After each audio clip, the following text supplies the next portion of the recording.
Okay. So we now are truly live. Down to have that down to 36 seconds here by myself. So welcome to Educators Drinking Coffee, June 10th. Wow, year's truly going on. I think today would be actually our truly final day of school. Um, or it might have been yesterday. I don't know. The day has gone by. The days have gone really jumbled into one. Today, I am drinking back the coffee from La Florida, which is from Sabaneta, right outside Medellin.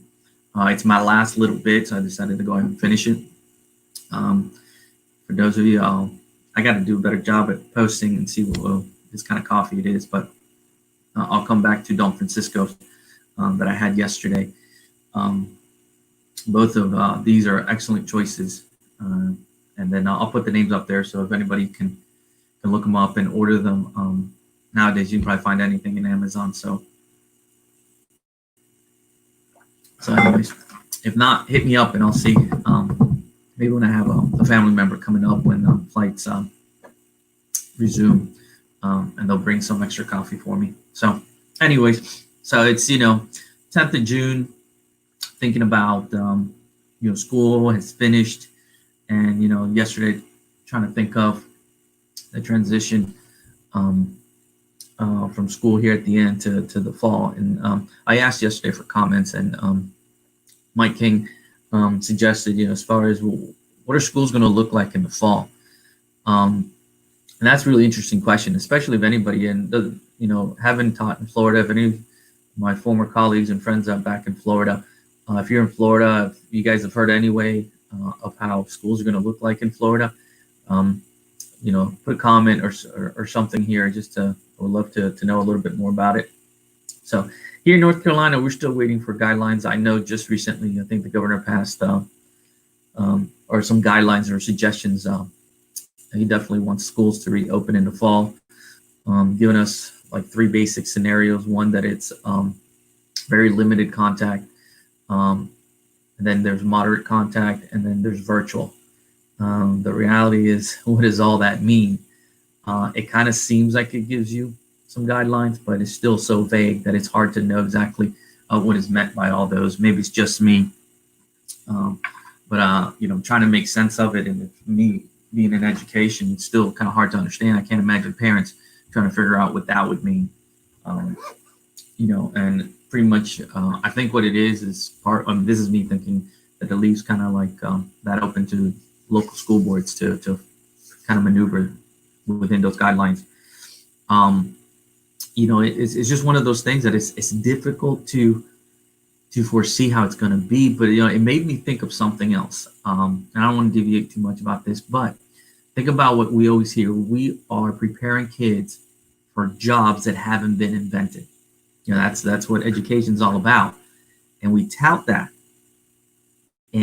But I guess at the same time, if we're touting that we're preparing kids for jobs that don't exist yet, my gosh, we should be able to prepare ourselves for 3-4 months away. Even though, as we say, we don't know what it's going to look like.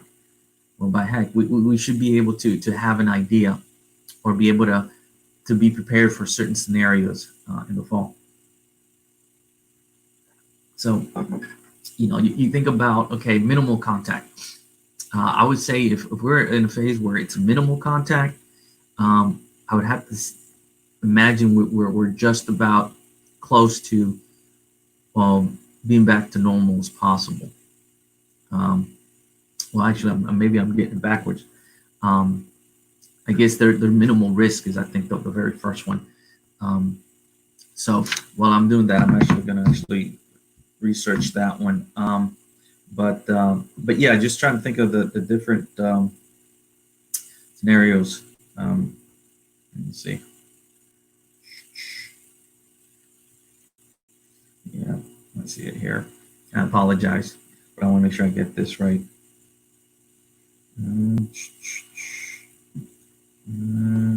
Okay, almost there.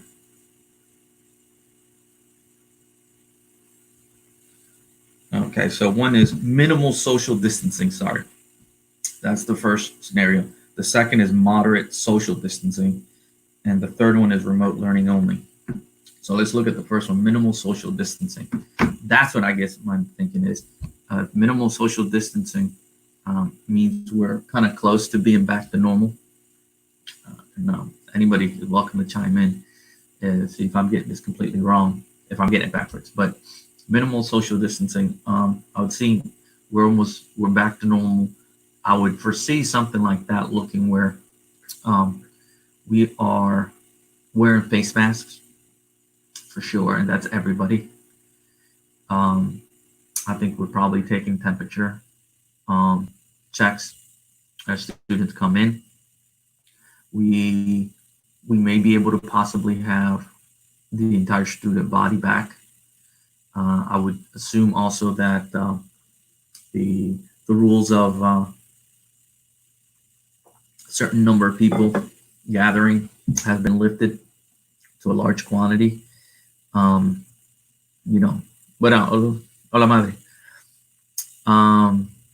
So we and I don't know if it's totally lifted as far as the number of people, or if we're looking at 500. I'm at a school where it's over 700. What will that mean? Most schools, high schools, are probably going to be over that. Any kind of 2A schools here in North Carolina. So I think you have face masks, you have temperature checks.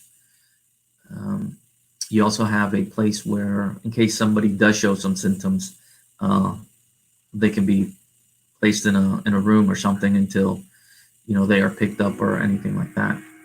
I think there still would be a lot of disinfecting after students, and I think I see that if students are allowed to come back to school with that scenario, windows, and I would assume cafeterias. And there may be a limit on cafeteria, a number of students that can be in the cafeteria to just alleviate some of that. I don't think we get by here with about 3 lunches, which averages a little over 230 kids, 230 to 250 kids per lunch, and I don't know if that would limit that. So I mean that's what I'm thinking a little bit of how the minimal social distancing, the moderate. I would say that I think you have to start thinking about not having the entire student body present at a school. I think you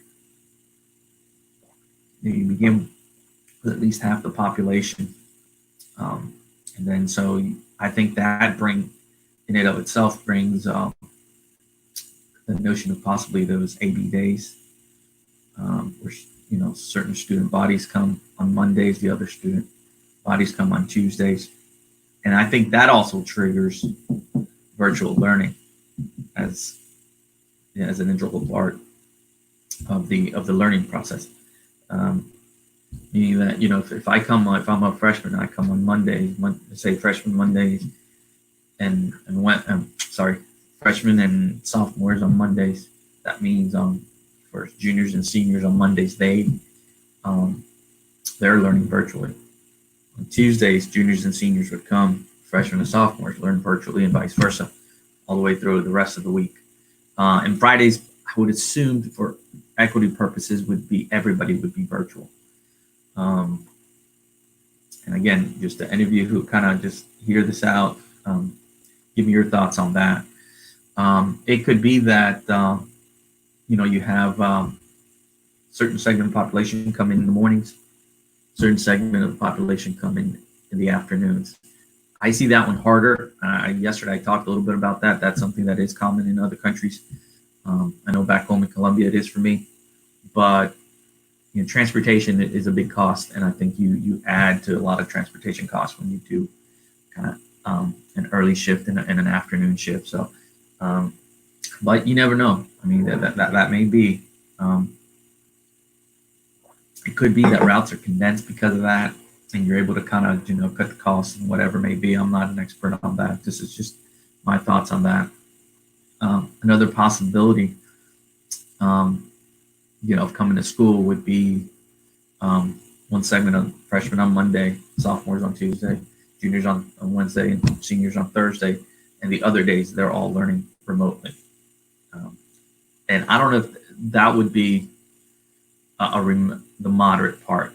I think that would be moderate to high social distancing, because you can better manage about a little over 200. Again, I'm speaking for my school that has a little over 700 kids. It's easier to manage a little over 200 kids or around 200 kids in the entire school and applying social distancing when you only have 200 bodies of students at the school. You still have to add probably about almost 80 staff members. So, I mean, it pushes close to 300 from the 250 to 300 bodies here at school. You still would need to have temperature checks, face masks. I think the minimum would be face masks, temperature checks, and a room. No matter if it's minimal social distancing, moderate, I think that would be the baseline. The virtual, again, is how we ended up, how we finished the year. And I've talked about what we need to do to even improve upon that. Now, physically here at school, when we're talking about moderate, that's where I think you may see things like the cubicle kind of look, where you do have separations in the classrooms. You may have, I think you may have that 6 feet distancing. Morning, Mr. Harrell. Yeah, I guess you could call this our last meeting at the P. That's an inside joke between me and Mr. Harrell.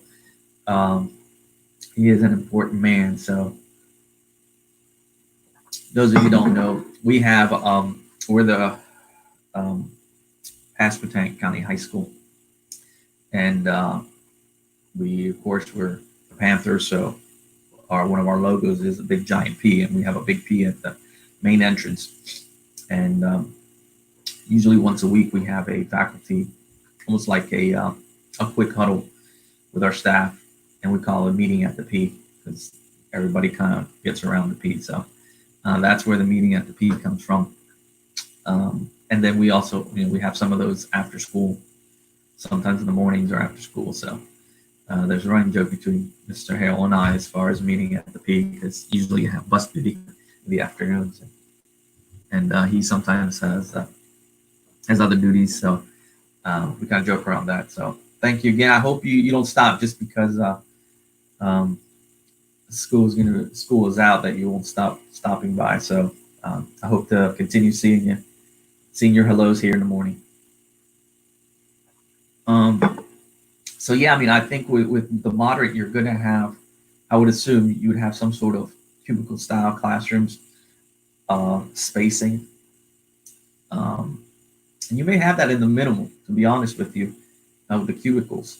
I think maybe, I don't know, maybe just thinking that maybe with the minimal, there may be to a certain degree, like, students sit, the height of the cubicles may be about this high, enough to where if it's moderate, then you may be talking about like 6-foot dividers between students. I just see that very difficult for a teacher trying to make a presentation, and you have dividers where students can't see the board. That also adds to the clutter in the classroom. If we have to go to maybe maximum 15 students in a classroom, we still have 30 chairs and desks. We got to figure out a place to put them. Hey, good morning, Mr. Stallings. Thank you for joining us this morning. So we're just here talking about coffee. Here in the counseling center, we're near where my office is at. We drink coffee. This coffee is from Colombia. It's probably like most of my coffee that I drink. It's from just outside the city where I'm from, Medellin, a little town called Sabaneta. It's really good. The coffee's called La Florida. I'll have to bring some. I'll get some brought in next time somebody can come, so the staff here can share. But it's good coffee, good coffee. So anyways, we're just talking about what school is going to look like in the fall, between the 3 possible scenarios the governor has laid out, which is minimal social distancing, moderate, and then virtual, remote. Um, I think, with the minimal, I, I think, I don't know. It's hard to say. Like I say, who am I? But hopefully, we're face to face. But you know, hopefully, at least we're somewhere around the minimal by the time we get to August, and have some sense of normalcy. I think just being able to come back in the building, and see faces, even if half faces, because we all have to wear the mask and we have to get temperature checks. Um, I think that'll be a big victory, to be honest with you, for everybody's morale. It won't be easy. Um, you know, the toughest thing, one of the toughest things we deal with in education right now is cell phones. And I'll gladly give that up just to have them back in the building. Um, but I think one of the things moving forward will be, making sure our kids do keep their masks on and stuff like that. And it's tough.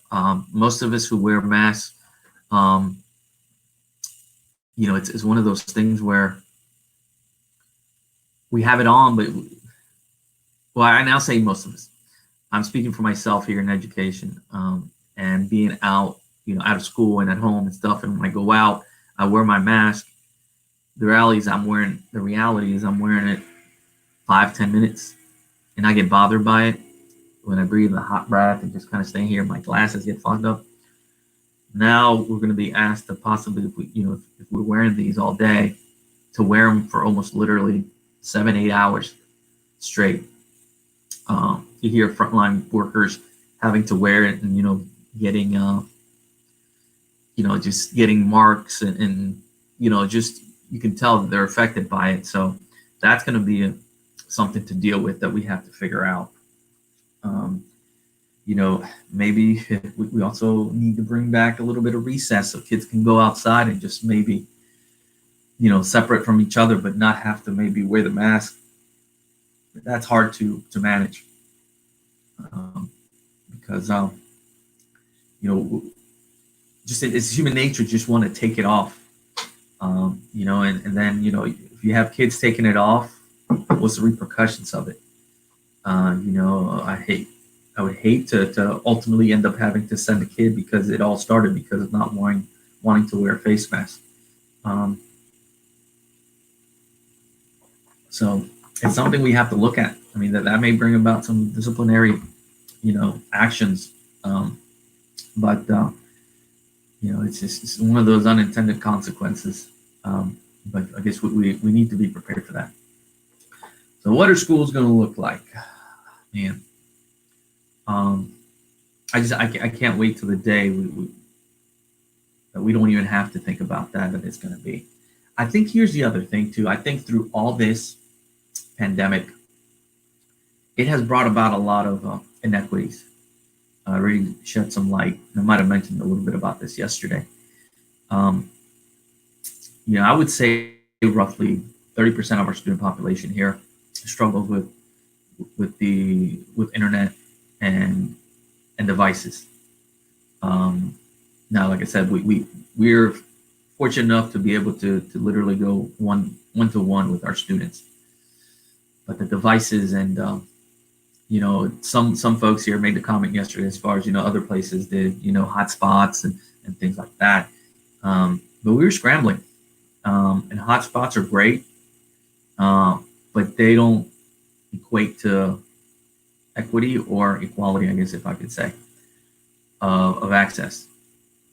So how can we level the playing field when it comes to that, especially if we are, because we're still going to be looking at, here in North Carolina, virtual learning days, no matter what the scenario may be. So if I'm a student and I don't have access to internet at home, what grade is the device? I live in a rural area. Yesterday I talked about partnerships and collaboration with businesses in other places. What good will it do if the closest store or business is 2-3 miles away, and I have no transportation? We used to hear stories from our parents or grandparents, hey, when I was your age, I would walk so many miles to school. I would do this and that, but we're not in that age anymore. So, it's just one of those things that that's the reality that we're living in. Let me check this. Something popping up here. But yeah, it's how do we level the playing field for those kids? Hotspots help a little bit. Providing the devices helps tremendously. But again, it helps tremendously as long as they have internet access. The other thing is, like I said, this pandemic has shown that, and I talked about this yesterday. In my house, we had 5 people at least online, certain times during, especially March and April. Blessed enough to be able to have unlimited internet, but it slowed down, and that's having unlimited and higher speed internet, and we still had some connectivity issues at times. When I started doing this show with my computer here, I could only be like so many feet away from my router. Then I had to do the Ethernet kind of cable and go down to another room that's about 50 feet away, and have better quality of internet. So and that is me, like I said, being blessed to have that. I can imagine in households where you may be talking about the parent working at home, and I only have two kids, but even if you have more than 2 kids, you know how it is. I mean, the internet, in a sense, you have this tunnel, and each person takes space as it's traveling, and it's going to clog up the internet and slow things down. And one of the biggest things we pushed, and I think, good morning, Miss Norman. One of the things we pushed was, trying to do videos for kids, but to upload those videos and kids to upload those or view them, that's a difficult task. Hey, Francisco, one of my former students from Greene County. He's a great student, but even a better person. He is one of the most polite and genuine kids I've ever worked with. So glad to see. Hopefully you're doing well. Your family's doing well. He's a great musician. And he, I know I'm talking about this, but I'll deviate a little bit. And Francisco, if you're still here, and I remember I first met you in middle school when I was your assistant principal. And even back then you were talking about music and how you wanted to be involved in music. And I think looking at almost behind the scenes kind of music stuff. And I do remember some of those conversations, and I know you've continued to pursue those and continue. Yeah, I know. You don't have to kiss up to me now. You're no longer one of my students, but no, you're a good guy. You're appreciated by a lot of folks. Miss Blackman and I think very highly of you. So you're good. Just keep up, man. Follow your dreams. And that's what it's about. I think about students like this, Francisco, and you think about what is one of the questions. I guess I'm deviate, doesn't matter. This educator's drinking coffee. When I think about, and a question you get many times when you interview is, tell me a success story. And the question really is based on pretty much like your students and things like that. And Francisco is a success story. He's a young man who's been educated, continues following his dream, doing it the right way. That's what it's about. It's about being a good citizen, and I know he is. And that's what, I hope that we help shape him into becoming a good person. He's got a strong family foundation, and that's where it all starts. And I believe he's a big, he's strong on his faith. So, and I think that guides him a lot too. And that really helps shape who he is. So he's an outstanding young man. I appreciate it, Francisco. Yeah, I know, and students like you is what makes our jobs better, and really makes it worthwhile. Um, so thank you again. Um, but getting back, and Francisco, maybe you can attest to this. You know, having been gone through high school, you saw traditionally, and I can't remember if you have any little brothers or sisters, and I think you do. You know, how do you foresee in the fall, or how do you hope school starts in the fall for them?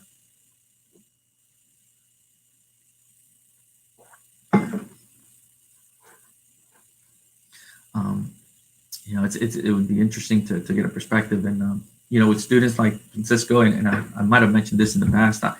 I've used former students when it came to hiring teachers, at least to get, you know, you call for references, and of course I made my calls for references for those teachers from colleagues and former supervisors. But I actually talked to a few of my former students who happen to be one of these teachers' former students also, to get some feedback, because they were in the trenches with this teacher, and got some great feedback from them, and that actually was you know, big help in me deciding to hire this person. So and I didn't regret it.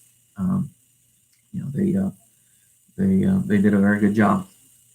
So you know, today's topic was about, you know, what school's going to look like in the fall, and I guess we won't know until we get closer to it. But see, Francisco, I hope there's a form like I'll catch up quick. You know, that's a very good thing, Francisco. He's talking about, you know, some way to help students catch up from pretty much from the last 3 months. I agree with you 100%. I think there needs to be some sense or some form of kind of like you have this track of, if you were a freshman this past year, now you're going on to your sophomore year, there needs to be some other thing here coming in here to help fill the gaps, because just about every student is going to have gaps in learning start next year. And you're right. The thing, I guess, the struggle is going to be to how does that fit into the grading. I do feel like there has to be some form of accountability for students to make sure that they take it seriously. You know, many students will, but there still needs to be that kind of motivator for other students. But you're right, man. I mean, you're a smart young man, knowing that there's blanks to be filled from this past year, for us to catch everybody up. Because otherwise, Francisco, if you know anybody who has who started kindergarten this year, if we don't catch those gaps or fill those gaps or those blanks, you know, 10 years, 9 years down the road, we're going to be seeing that here at high school level, because they're going to be coming to us, you know, behind. So, and this is the best time to do it is shortly after. So if we can try to knock that off, it's almost like next year we have to do almost a year and a half in 1 year, to try to fill that gap. And we got to find innovative ways to do that. One thing in Francisco, it'd be good tomorrow for anybody else. It's Thursday, so I'm going to be broadcasting in Spanish. I'm going to be talking a little bit about the American educational system. And I'm going to speak about the high school first. And if there's any elementary folks listening to it, please send me a message. I want to know as your thoughts as an educator. And I've been an administrator in elementary, but you know, I would like to also get a perspective from another, you know, elementary person on what do you think parents who don't have, you know, an understanding should know about education. All right, good question, Mike. What do we need? What do you think we need to look at curriculum? I think we need to look at almost as you have, you know, we've always stressed vertical planning. I think we really have to dig into that now in this upcoming year, and really look at almost this last half of the school year.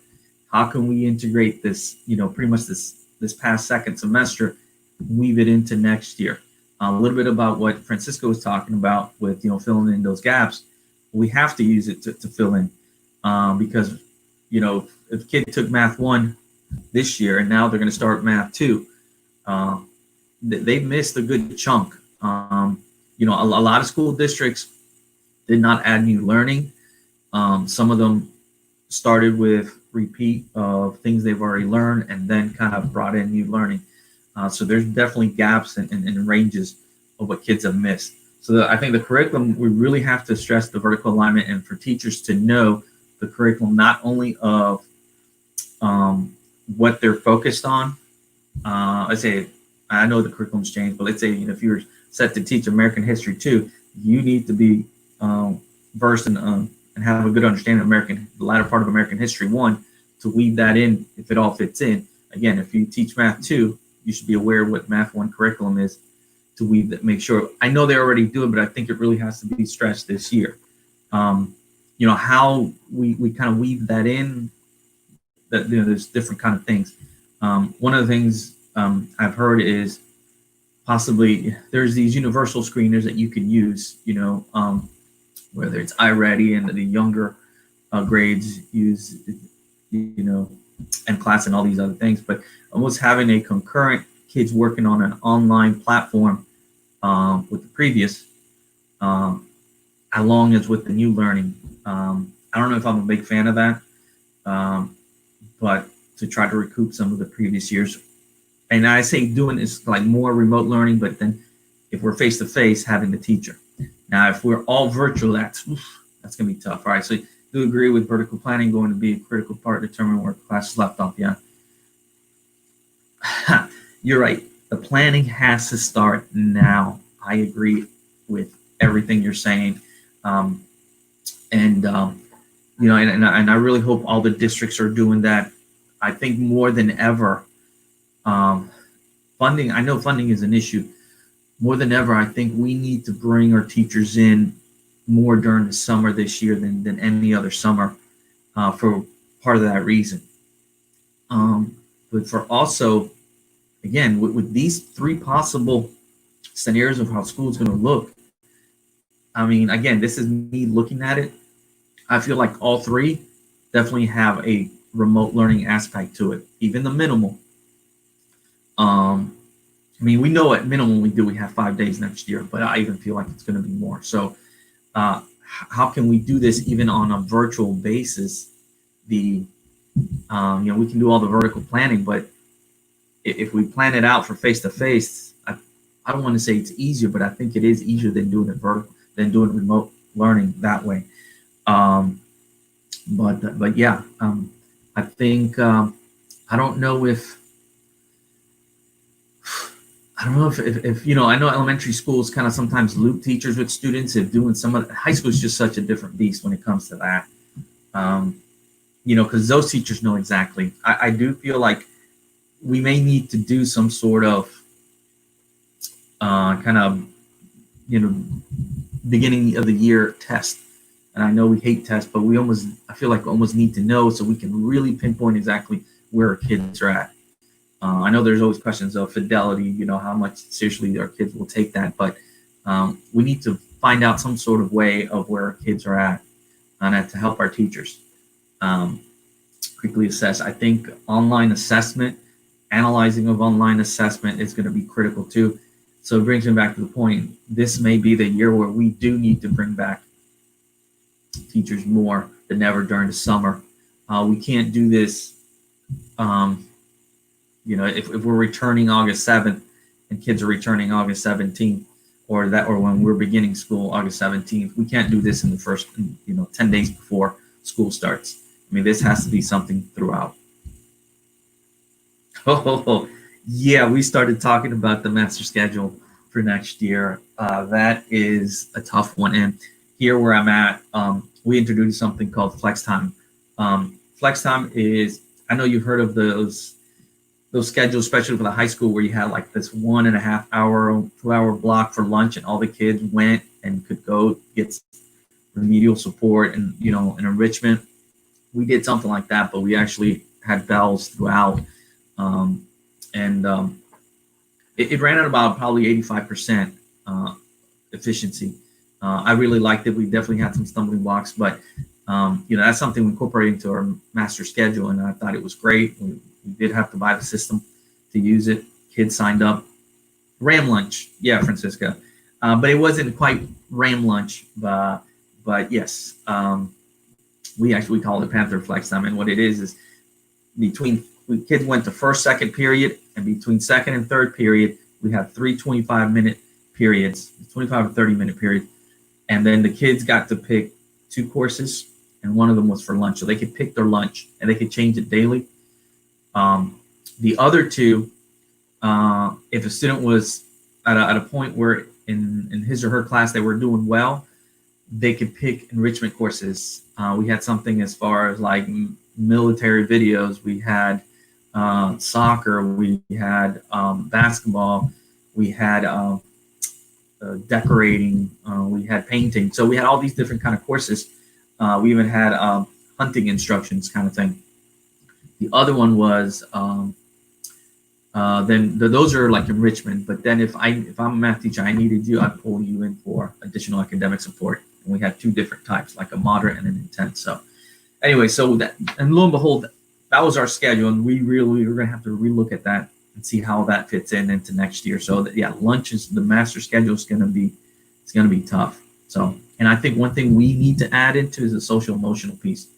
How does that fit into the master schedule, especially if we continue to be remote learning to some degree? So I know we didn't get a whole lot. I mean, we talked throughout today about what school is going to look like. It's definitely worth talking. I'd love to revisit this in a month from now.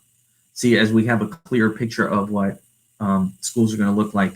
And especially, I think by July 1st, all the school districts have to submit the plan, remote learning plan. So maybe by then we have a clear picture of what may look like. So anyways, I am getting ready to go because I do have a meeting. So thank you for joining me for Educators Drinking Coffee. And I will see you. I'll see you tomorrow if you want to learn a little bit of Spanish. And then Friday, I'll be back. And this is Educators Drinking Coffee. Thank you.